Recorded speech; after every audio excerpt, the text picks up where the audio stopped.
Welcome back on the AM show, and it's time now for us to get into the newspapers, and I am excited about my guest this morning. I've always had discussions with her via Zoom. Today she joins me in the studio, but I'll keep that secret to my chest for now. I'll reveal that in just about a minute.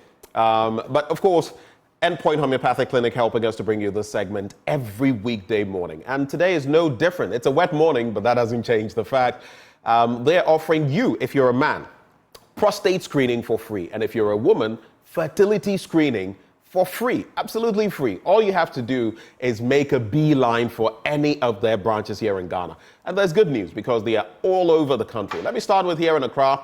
They're at Spintex opposite the Shell signboard. Then there's Kumasi, Kronom Abwehia behind the Angel Educational Complex. In Takrady, Anaji Estates is where you can find them. Back here in the Greater Accra region, they are in Tema Community 22.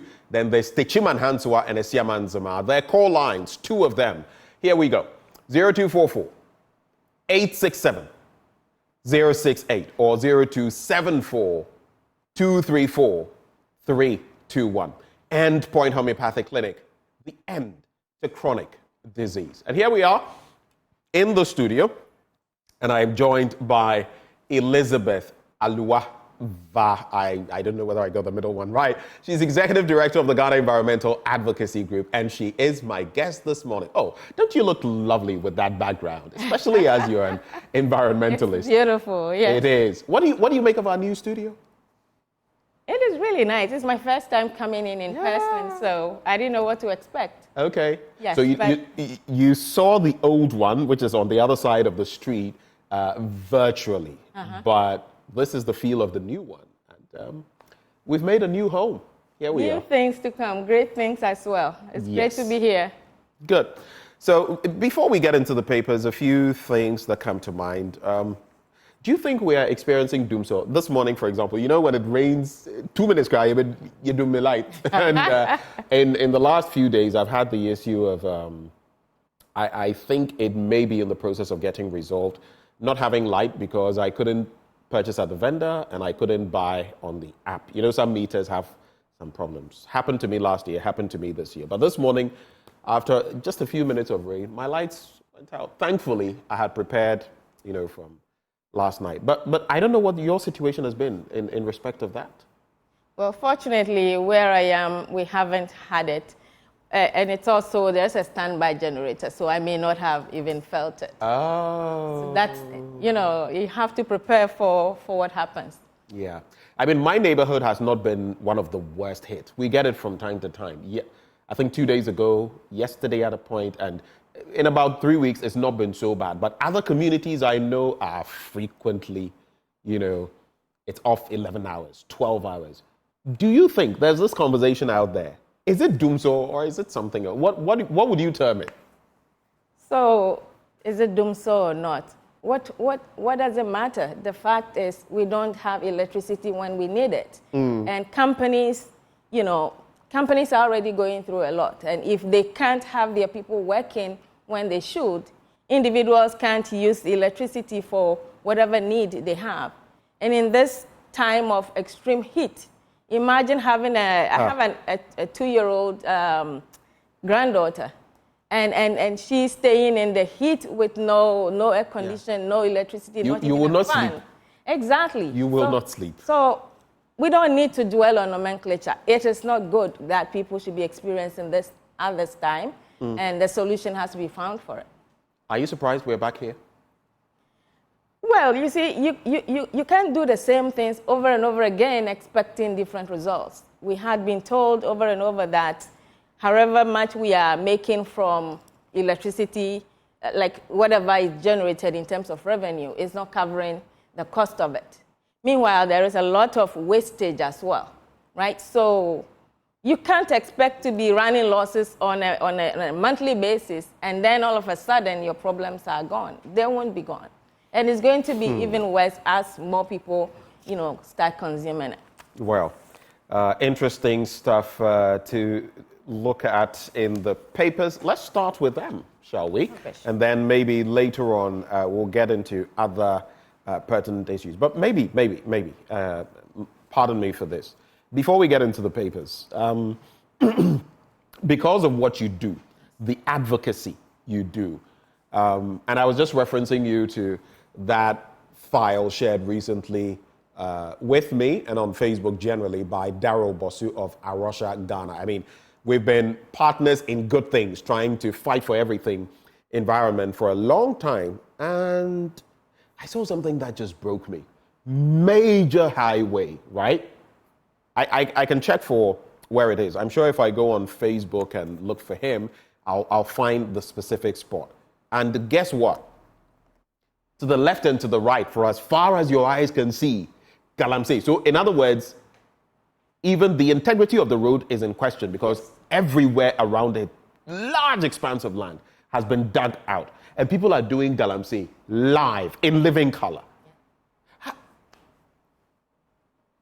It makes you wonder. I keep saying that when it comes to the environment, when it comes to what's going on, it's worse than a failed state. Because, I mean, go to even Libya, even, what is it? Cote d'Ivoire, even Congo. I don't think you have this, right? Right by the roadside, side and side of it, and the road is a public, it's a public infrastructure.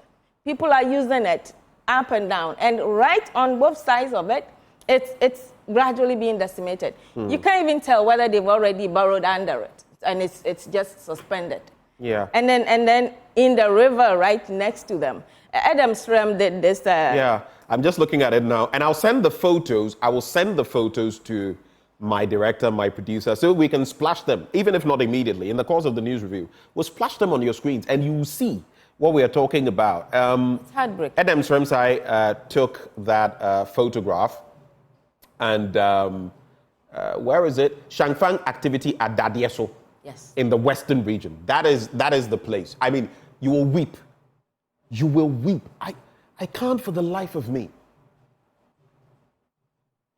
Elizabeth, where are we going? Because, look, we're here today. Maybe we can manage. How about, you see your granddaughter you just spoke about? What will happen to her in terms of even potable drinking water? In terms of what the environment they will inherit will look like? Some of these children now cannot even tell the beauty of a river or a water body because that experience, they can't have it unless they go to some other country. Yeah. It's mindless. It's mindless. And right, if you look closer in one of those pictures, there's a school smack in the middle of all the Galamsey pits around it. That is even putting those children in, their life is going to be at risk.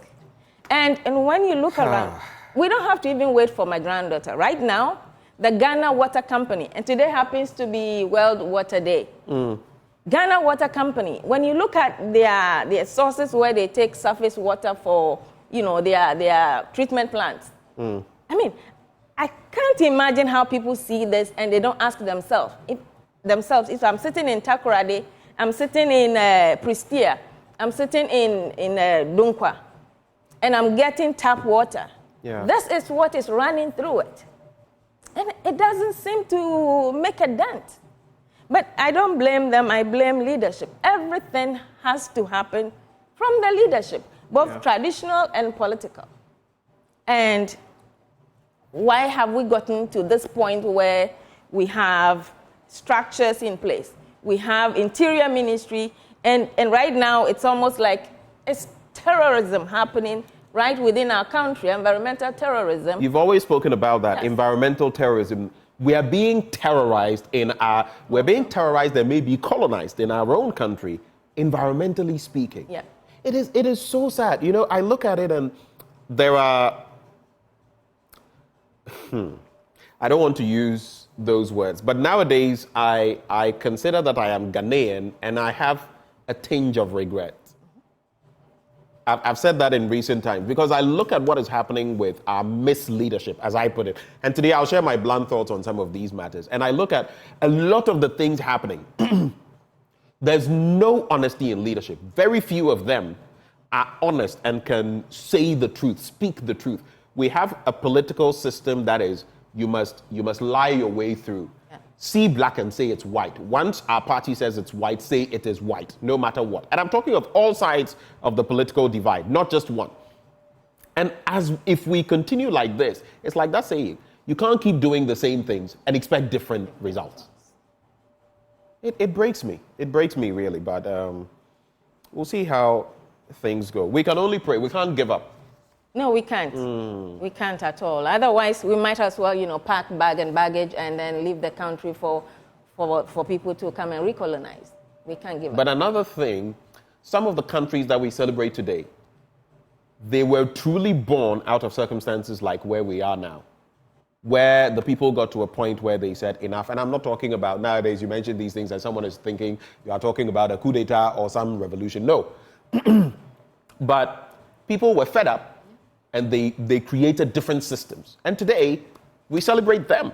I think we should get to the point where we get past, and I say this respectfully, this NDC, MPP nonsense, and look at leadership that can steer, because Ghana has no business being as poor as we are, as desperate as we are, as IMF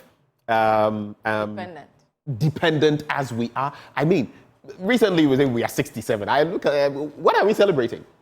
If I were leading this country at some point, I would say we should do what Magufuli and his predecessor, the lady, did. He cancelled Independence Day celebrations twice, and they invested that pool of money into, I think, at a point, roads, at a point, education, dormitories, and all of that for. Because, in essence, what are you celebrating? Exactly. You can actually, when COVID hit, the president was in there, fellow Ghanaians. Why can't you have an Independence Day speech, right? From the Jubilee House, with some senior citizens, ordinary Ghanaians, even children come there and you have something, but no, there must be chop. Someone's contract is in there for food. Someone's contract is in there for delivering drinks. Someone's contract is in there for tents. Someone's contract and spend millions. Have you heard how much we spent on the last Independence Day celebrations? No, I haven't. I haven't either, but some opepepepe will cry, for sure. And all those contracts are going to party people. Oh, yes. Which is like, it is so bad. Governance has to change. And there's supposed to be, governance experts in this government and in public sector. You hear them all over the place, but it doesn't show. They put me on a platform with, Nzima platform with young people from both NDC and MPP. And for the past 18 hours, it's just been this and that. Yeah. So MPP is all this, NDC is all that. No, Yeah. what exactly is the function, is the object of this platform? And this is one of the pictures. Look at this. Dadiaso in the Western region. Everything you see from here is wasteland. And look at that property. And going, look at how far it goes. And I don't know whether that is the school community you were speaking about, but there it is. Look at it. I mean, even around the school has been taken over. To the right, all the way, as far as your eyes can see. And it goes all the way. Can you imagine this? Look at this. Look at this. And of course, we give credit to Daryl Bosu and Edem Srem for this footage that we are actually showing. It's shared with permission from Daryl Bosu. Look at that. Look at this. Look at this. How long will it take us to recover? Look at that piece of, look at the middle belt here. And you see, look at someone's house. In fact, this house could easily suffer a mudslide. Easily. Look at how much they've done. This house is not safe, but it is there. Imagine if a child is playing around there and falls into that. There's no way you'll survive. Even an elderly person, you will not survive it. We're putting our children's lives at risk. These are shangfangs, shangfang machines. Yeah. Look at the number of shangfang machines. And so, one bukiti, then they'll target you. And you hear all kinds of, I'm sorry, I don't like mincing words, nonsensical comments. And people will come and defend as though you were bereft of thinking. Yeah. Look at that. Look at it. This is Ghana. You won't find it even in a failed state. In a failed state like Libya, this wouldn't happen there.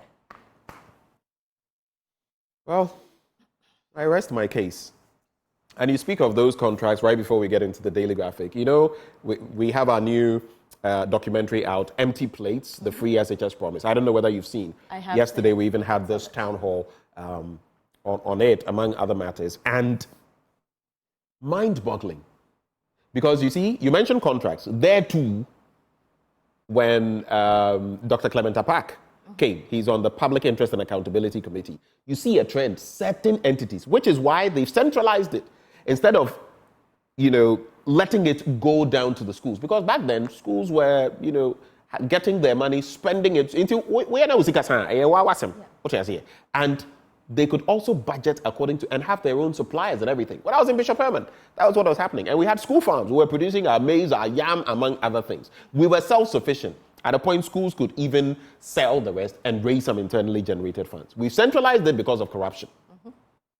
Because we want to, and you see some specific entities. There's this entity whose name has, the name of which I've forgotten, which has been supplying mackerel and all that. And you know what they do? A lot of them, if they are supposed to supply 1,500, they'll supply maybe 800 and the rest. But there is evidence to the fact that they are paid for the full thing. Yeah. Some of them are not delivering the quality they should be delivering, the weight and everything. Yet all of this is happening. And a ton of these people, you go into it, they are party people. Yes. Are they? Yes. Party people are contractors, they are IT people, they are everything, and they are the ones that would get the contract. This is conflict of interest 101. Yet nobody seems to care. You bring it up, and it's like, what planet are you from? Like, is this the kind of country that we want to build? Because one party does it, the next one comes, they do the same thing. We are going to keep going around in circles. Technically, ideally, consolidating it and buying in bulk, yes, it makes sense. You can get discounts and stuff like that. But not when, corruption takes 80% of it. And then what really are you? What's the reason for consolidating it? Well, it's a big problem. Well, Nyame has done his bit. He's not coming again to fix us. So anyway, I'll start with the Daily Graphic. Executive Parliament impasse, test of Ghana's democracy, and the standoff between Speaker Bagman and, of course, President Akufo-Addo. And then experts call for consensus. AG questions Speaker's ruling. I honestly listened to the AG yesterday, and I found some of what he said a bit interesting. This was during the midday news because some of what he was saying and this and that, alluding to certain mechanisms. But I was asking myself, did he know all of this when the president, the E-levy came to him, and regardless of the two suits in the Supreme Court, one against the GRA by Oliver Mause Bakavomao, and the second by the minority against any move forward on this. Was he aware of that when that one went through and the president signed? Was he not there to advise the president? For me, honestly, while in terms of technicality of law, I want the fine print to be dealt with, I'm in full support of Speaker Bagman. Yeah, I am. If you want to act like, I'm choosing my words carefully, you are the primus inter pares in terms of the arms of government, and all of them are supposed to be co-equal. Mm-hmm. Then I feel there should be some wrangling to show that, no, we are co-equal and we must respect. That's why when it comes to even approving budgets, this one approves for that one approves for this, and it goes on and on. We can't take the law into our own hands. We can't preach the rule of law on one end, and then on the other end, I don't know. Gas explosion accounts for 35% burns cases at Kolebu. Fourth Green Ghana project, ministry to plant 10 million trees this year. This is a good project, very good project, but also another avenue for you know what. Daily Graphic on the back page, sports. Black satellites eye gold in Uganda showdown tonight. And we were so impressed. I was so happy. You know, the Black Princesses won gold yesterday against Nigeria.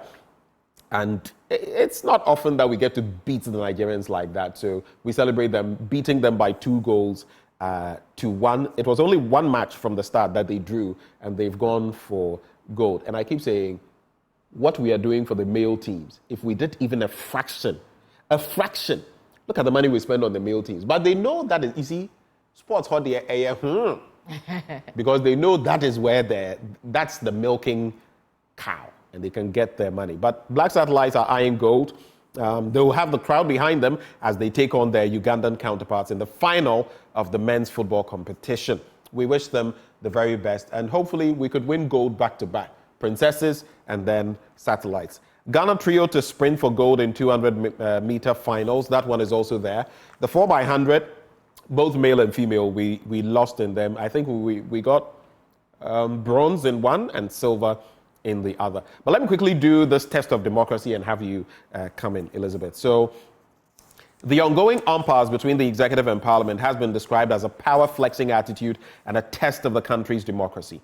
4 governance experts who made the observation when they shared their views on the impasse with the Daily Graphic argued that the haggle over the president's refusal to assent to the LGBTQ+ bill as the basis for the legislature to hold up the approval of ministerial appointees needed consensus to resolve. Dr. John Osai-Kwapong, the executive director of the Democracy Project, a political think tank, said, quote, "This impasse is a test of our democracy, one that I hope is resolved in such a way that executive overreach is not encouraged and cooperative governance and mutual respect for the arms of government, to borrow the speaker's words, are the norm and not the exception." He goes on to talk about the constitutional design and all of that. Just reflecting other thoughts. The executive director of the Parliamentary Network Africa, Samuel Beng, said the impasse between Parliament and the executive was, quote, "completely avoidable and a needless show of bravado by these two arms of government." But then again, one good turn begets another. He adds, "It is important to condemn the approach and tone of the letter signed by the Secretary to the President, instructing the clerk to Parliament and by extension the Speaker and the people's representatives to cease and desist from performing their constitutionally mandated responsibilities." And he goes on to talk about what we would find in any true democracy. I don't know, the way we are doing, especially the way this executive is acting, it reminds me, and pardon me if you understand what I'm saying, Niccolo Machiavelli, when we talk of Machiavellian tactics. But maybe someone has been reading The Prince. Over to you, your quick thoughts. Yes, one good turn deserves another. The parliament is a representation of the people, and they have voted overwhelmingly for this bill to go through. The president may have good grounds for not wanting to sign it, but he has to play his role. Like, if you want to veto it, veto it. Yeah. But to hide behind this issue of the thing is in court, so there are two options. You sign it or you veto it, and you move. Exactly. That is childish, because there were these things there were two, like you said, right? Two items in court over the e-levy, and he signed it. And then now, because someone had taken this thing to court, you cannot sign it. I mean, you can't eat from both sides of your mouth. You have to be consistent. Consistency is the name of the game. Then people take you to be a principled, leader. That if, on one side, it's okay, I'm going to sign whether it's in court or not. And on another, although it's in court, because it's in court, I can't sign it. You can't be taken seriously. Yeah. You can't eat your cake and have it. Gas explosion accounts for 35% burns cases at Kolebu. Now, 35% of burns cases on admission to Kolebu Teaching Hospital are caused by gas explosions. The chief executive officer of the hospital, Dr. Opoku-Ware Ampoma, has disclosed. He said those cases of burns occurred due to improper use of domestic liquefied petroleum gas. He said, though domestic LPG cylinders were not supposed to be kept indoors, it had been proven that members of the public usually kept them indoors. He said what was even worse was when people put stones on the regulator instead of servicing them properly in case of leakage. And many of us are guilty of this, and it also leads to disaster every now and then. There's also Weija Dam spillage. NADMO cautions residents. The Weija Municipal Directorate of the National Disaster Management Organization has asked residents living around the Weija Dam to relocate in the wake of an imminent spillage of the dam by the Ghana Water Company Limited. That, the director said, was to prevent the loss of lives and the destruction of property because of the imminent spillage of excess water to save the dam. And we already have the example of the Akosombo dam spillage and the people in Mepe and other places. Any reactions? Then I'll go on the international front and I'm done. how does one even, like, you just tell them relocate to higher ground and that is it, right? How does one do that? Yeah. There are families involved, there are people who've been there for years. So it has to take proper planning. Is just spilling it every once in a while the best option, or can we harvest this water for something else? I think that we have to have the population in mind when we do some of these things. It's going to go ahead whether they move up or not, and then we're going to have that's what happened with the Volta Lake spillage here as well. And people are suffering. I've been in the country 2 days, and when you go to the market and see what is happening, people really must be suffering. So to add on these things, I don't know how people are going to be able to do that. But for their own sakes, it makes sense to do that. How the state has to help them make that move, because it's not that easy to just up and leave in a matter of days. It is not. Before I go on the international front, I see an interesting message. I like to discourse with people, but when I feel you are going a certain way, I'll take you on. Gideon Ashiago says, we need you journalists to stand and be firm in what you say. You people who have the opportunity to sit on TV, radio, etc., and the whole nation watching you, you must hit the nail right on point. I'm sure you mean on the head. All this beating about the bush must stop. NDC left power many years ago. NPP is in power now. Bark at them and do it fearlessly. Why are you still mentioning the NDC when things go wrong under NPP? Please hit the nail right on the head. The whole nation is watching you. Gideon from Akosombo, good morning. Good morning to you, Gideon, but I think you may have memory lapses as far as some issues are concerned. Some of what we are seeing today, we saw under the NDC as well. Don't get it twisted, and don't tell us about fearlessly. That's why we have our tagline, fearless, independent, credible. We do that here. But you can't also say that simply because an administration is doing worse, or they are doing certain things that we are talking about now, where it has reflected in the past, we have every right to mention as well. Because what options do we have? That other option could be back, and then we could be back in the same situation. So let's stop the politics and focus on Ghana. That's the most important thing. Tinubu halts foreign trips by government officials, and Bola Tinubu will introduce a 3-month ban on ministers and other government officials from going on publicly funded foreign trips. And he said the move was prompted by the president's, quote, concern about the rising cost of travel expenses by public officials. The ban will take effect on April the 1st. And guess what? Sudan may become world's worst hunger crisis. It's sad what is happening there. The nearly year-long conflict between Sudan's military and paramilitary forces has put the African nation on course to become the world's worst hunger crisis, with malnutrition soaring and already claiming children's lives, the UN Humanitarian Office warned Wednesday. This is where sometimes too the world, because we've spoken so much about Ukraine, Russia, and Israel, Palestine, and these situations are right, even Ethiopia has its own issues, and we keep talking about, I'm not saying they are not worth talking about, but how about our own backyard? If you have any quick thoughts, then we shall get into your stack of papers. I think the difference here is that most of Africa's problems are self-inflicted. Most of the others we talk about are, caused by some aggressor one way or the other. But ours are self-inflicted, and it's about time we gotta act together. We have more, we have enough to make us self-sufficient. Even, export and become the cradle of civilization that Africa is supposed to be. We're causing too many self-inflicted harm, and so much self-inflicted harm, and we can't keep on expecting people to keep, donating and pouring and pouring. They get tired, donor fatigue, and people would rather spend on others being afflicted, right? Inflictions that are caused by other people than when you are doing this yourself. Look at what we're doing around here ourselves. If we end up with an explosion of kidney disease and all that, you don't expect somebody in the US to spend their very important dollars on us. We caused this. Yes. Yeah. Let's get into, which paper are you going to start with? So I have here the Daily Guide, Bagwin's one-man torpedo to cripple government. So I think that's what we've already already looked at. Do I need to go into? If there's a different angle you want to look at? I didn't bring my glasses.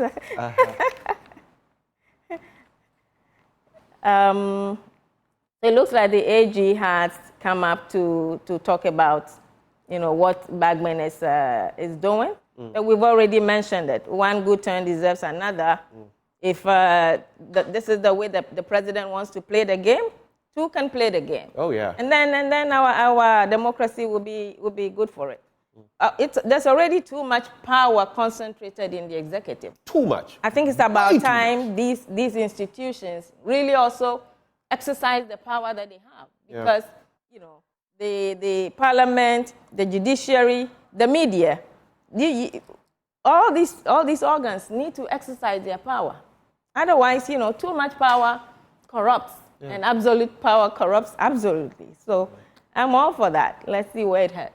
All right. Other stories. You can look at other headlines and see what you want to. What else you want to look at? Ambulance case, arrest warrant for businessman. What's this? Is page 6.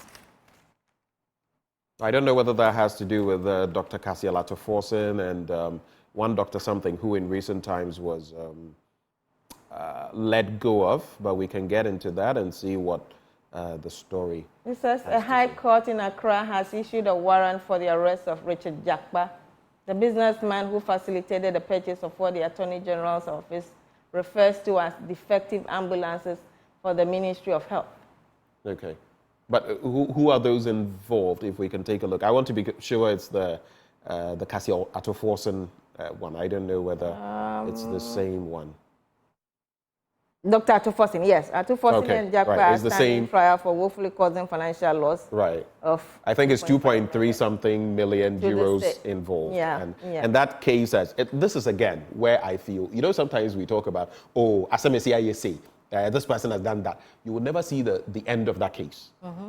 You remember government official one and the Airbus scandal and everything. It will only come to the fore in an electoral year. Yes. Because we want to play politics with it. But if something has been done and if it is indeed wrong, it doesn't matter who the person is.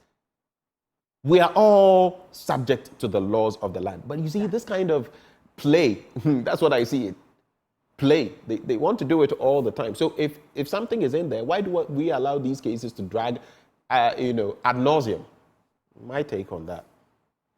Yes, we are all being taken for a ride, one way or another. So until we wake up and say enough, it will be like that, just killing with our emotions. Ghana, they say the day the fool becomes wise. Ghana's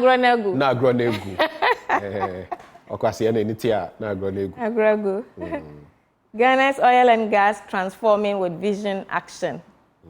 I don't know about that, so I'm very interested in knowing more about it. Page 6. Okay. In a bold departure from traditional norms, Opoku-Ahwene Dankwa, the Chief Executive Officer of the Ghana National Petroleum Corporation, is redefining leadership within the public sector by leading systemic efforts aimed at transforming Ghana's oil and gas sector. So, oil and gas sector, how much in terms of transformation really are we talking about? We've had this oil and gas for well over about 20 years now, right? Right. And all of that, we started real extractive work from 2010, thereabouts. 2010. Okay, so about 14 years About now. 14 years. But in terms of exploration, it's been longer. How much have we really earned? There's actually a group, and my group, Ghana Environmental Advocacy Group, is also working with them on that. The National Extractives, a unit, an organization that's been advocating that we get better from our oil and gas resources because we're virtually giving it away. And then when you go to the communities that border this whole oil find, it's devastation. It's the poverty level there doesn't even show that this is a nation that has oil and is pulling oil from those shores. Yeah. So I don't know. Hopefully, whatever he has here is going to make any difference. But most of the time, it doesn't really get anywhere. It doesn't get anywhere. Maybe we can check out the Ghanaian publisher quickly as well to find out what that has to share. If there are repeated stories, we'll just gloss over them. 2 of them are already there. 6 billion common fund arrears. Minister assures MPs of payment. That is in page 3. Okay. A Minister of State at the Ministry of Finance designate, Abena Osei-Asare, who is awaiting parliamentary approval, has assured that the government is working on settling the arrears owed the District Assembly's Common Fund. How many years into the government and they are now settling arrears? So how are these people supposed to have the money to be able to do things within their communities? That's the question. The way we do things in this country, I mean, you said even in failed states, you mentioned Libya and the rest. Some of what we see here in Galamsey and the rest, you wouldn't what see happened that. there? Yeah, it is what it is. I will wrap with the new find of newspaper. This story interested me. Data shows broad economic recovery, and we like to throw figures about, don't we? It says, data released by the Ghana Statistical Service and the Bank of Ghana affirmed that the economy is on a growth trajectory, signaling sustained recovery. The size of the economy, or gross domestic product, grew from 614.33 billion Ghana cedis in 2022 to 841.63 billion in 2023. After recording 6.6 billion Ghana cedis in losses in 2022, the banking industry also reported an astounding 224.6% growth in profit, reflecting a robust recovery. Let me ask you a question. The banking industry, what state is it in? And if you go to borrow today, what rates would you be looking at? North of 30%, in most cases, almost 40%. How can you do business with that? You talk about this growth. How is it reflected in your pocket as an individual? The trickle effect. And you know what's interesting? In 2015, 2016, we're talking about the fundamentals being weak and the exchange rate and everything. When it was 3.84 Ghana cedis to the dollar, where's the dollar today? Where's the euro? Where's the pound? That is what reflects. I know someone who shared something with me that every month he's studying something at this institute in the UK, and he has to pay £500. Do you know what that means in CD terms? Every time there's a little whatever, he says he has palpitations. You know, so when people want to throw about these figures as though, how is it affecting the ordinary man? And there's this comment Dr. Peter Sam sent earlier. He says, Ebri Ajimenti Kitase is facing massive deforestation towards massive climate change, on the back of the Galamsey conversation. Anyway, we have to go. Any final thoughts for us in some 30 seconds? Well, yes. When you see all around you and it looks like we are always on the same spot, at the same spot, it feels like nothing is happening. But just within the communities, things are happening. I doff my hat off to a young group within the Jura community who were able to stop Galamsey from happening because they said this river is too precious for us in Jura Bamiango. And they were able to stop it and saved a few acres of cocoa farms. So beautiful, beautiful cocoa fruits on it. So we have to keep on. Those are the things that give me some hope. Although, you know, all around you, it looks like it's just... Yeah, we must hold on to hope. We can't give up. This one says, please, the Wager spillage, and the person says I shouldn't mention her name, so I will not. The Wager spillage is different from the Volta region. You say residences on the waterway were asked not to build there, but they did not heed. I think she's making a reference to the fact that in the Akosombo one, the people were left, but here, some people are built on waterways and the rest, places they shouldn't build at, and they are still there. Before we go, let me quickly acknowledge Sewa Abankwa for fitting me out this morning in this lovely shirt I have on. If you love what you're seeing, just reach out to Seraban Designs. You can call them on 0264 447777. 0264 447777. Elizabeth, thank you so much for joining us this morning for the News Review. Great seeing you in person. You made it colorful and exciting. Before we get into sports, Endpoint Homeopathic Clinic helping us to bring you this segment every weekday. They're offering you prostate screening for free, fertility screening for free. Just reach out to them at any of their branches. Accra Spintex opposite the Shell signboard, Kumasi, Kronomabwe here behind the Angel Educational Complex. There's Takrady Anaji State, Tema Community 22, Techiman Hanswa, and Esiamanzama. Their call lines 0244 867 or 0274 234 321. End Point Homeopathic Clinic, the end to chronic disease. And of course, I must salute